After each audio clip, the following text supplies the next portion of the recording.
Selamat pagi dan salam sejahtera untuk kita semua. Yang terhormat Ibu Dioti Aulia Filda Gasya SPD MPD selaku dosen mata kuliah pengantar pendidikan. Dan perkenalkan, nama saya Ani Osmanswari, saya dari kelas 1 APP-APK. Dan pada kesempatan kali ini saya akan menjelaskan tentang manusia dan pendidikan landasan antropo filosofis pendidikan. Baiklah, langsung saja kita simak penjelasan berikut ini. Poin pertama yang akan kita bahas adalah manusia dan pendidikan. Apa sih manusia dan pendidikan itu? Manusia adalah makhluk Tuhan Yang Maha Esa. Sebagai kesatuan badani rohani, manusia hidup dalam ruang dan waktu, memiliki kesadaran, memiliki penyadaran diri, mempunyai berbagai kebutuhan, insting, nafsu, serta mempunyai tujuan. Sedangkan pendidikan adalah usaha sadar, terencana, sistematis, dan berkelanjutan untuk mengembangkan potensi-potensi bawaan manusia, memberi sifat dan kecakapan sesuai dengan tujuan pendidikan. Selanjutnya, poin kedua yang akan kita bahas adalah keharusan akan pendidikan. Mengapa sih manusia itu diharuskan untuk memiliki pendidikan? Keharusan manusia untuk mendapatkan pendidikan dapat kita simak dari uraian di bawah ini. Yang pertama, anak dilahirkan dalam keadaan tidak berdaya. Yang kedua, manusia lahir tidak langsung dewasa. Untuk mengarungi kehidupan yang dewasa, manusia perlu dipersiapkan lebih-lebih pada masyarakat modern. Bekal tersebut dapat diperoleh dengan pendidikan. Kita lanjut. Yang ketiga, manusia sebagai makhluk sosial. Kita sebagai makhluk sosial, tentunya kita berinteraksi dengan lingkungan sekitar kita. Yang keempat, manusia sebagai makhluk individu yang berdiri sendiri. Yang kelima, manusia sebagai makhluk yang dapat bertanggung jawab. Dan yang terakhir, yang keenam, sifat manusia dan kemungkinan terjadinya pendidikan. Selanjutnya, poin ketiga yang akan kita bahas adalah sosok manusia dalam berbagai dimensinya. Bagaimana sih sosok manusia dalam berbagai dimensinya? Berikut akan dijelaskan 8 dimensi. Dimensi pertama adalah dimensi individualitas. Mengandung arti bahwa manusia itu adalah suatu kesatuan yang tak dapat dibagi-bagi antara aspek jasmani dan rohaninya. Dimensi kedua adalah dimensi sosialitas. Mengandung arti bahwa manusia itu pada dasarnya adalah makhluk yang mampu bermasyarakat, memiliki kecenderungan untuk bekerja sama.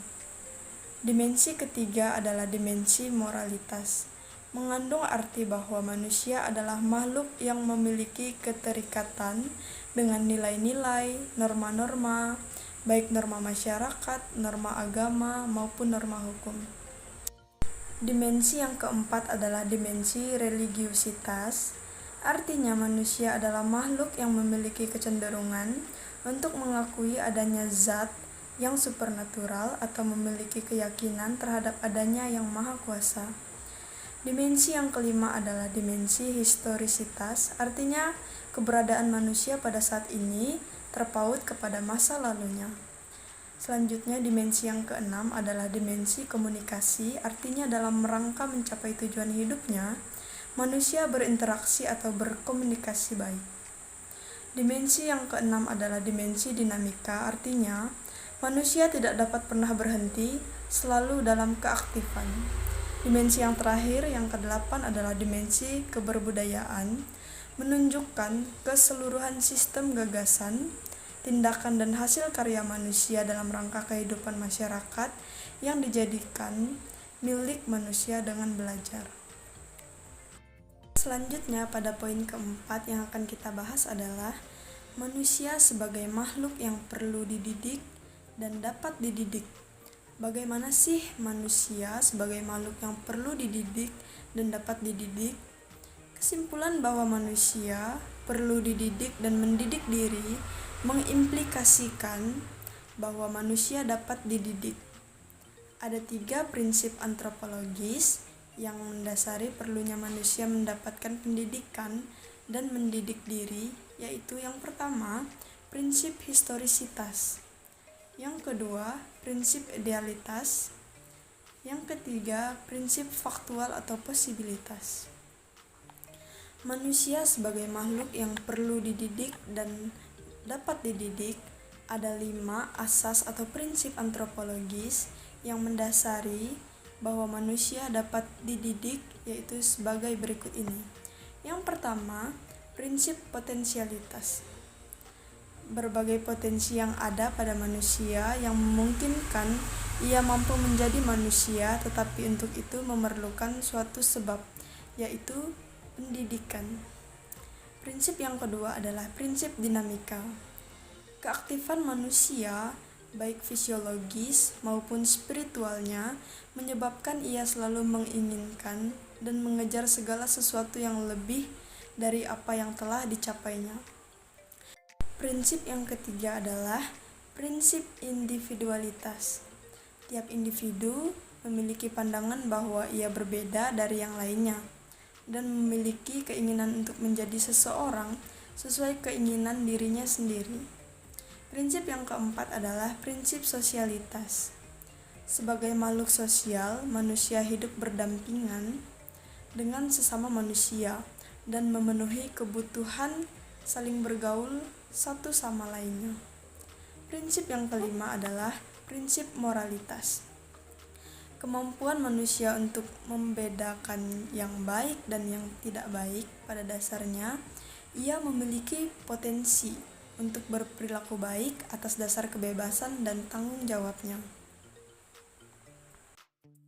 Selanjutnya, poin kelima atau poin yang terakhir yang akan kita bahas adalah peran pendidikan sebagai humanisasi. Bagaimana sih peran pendidikan sebagai humanisasi? Sebagaimana dinyatakan Karl Jaspers bahwa to be a man is to become a man. Sedangkan untuk menjadi manusia, manusia perlu dididik dan mendidik diri.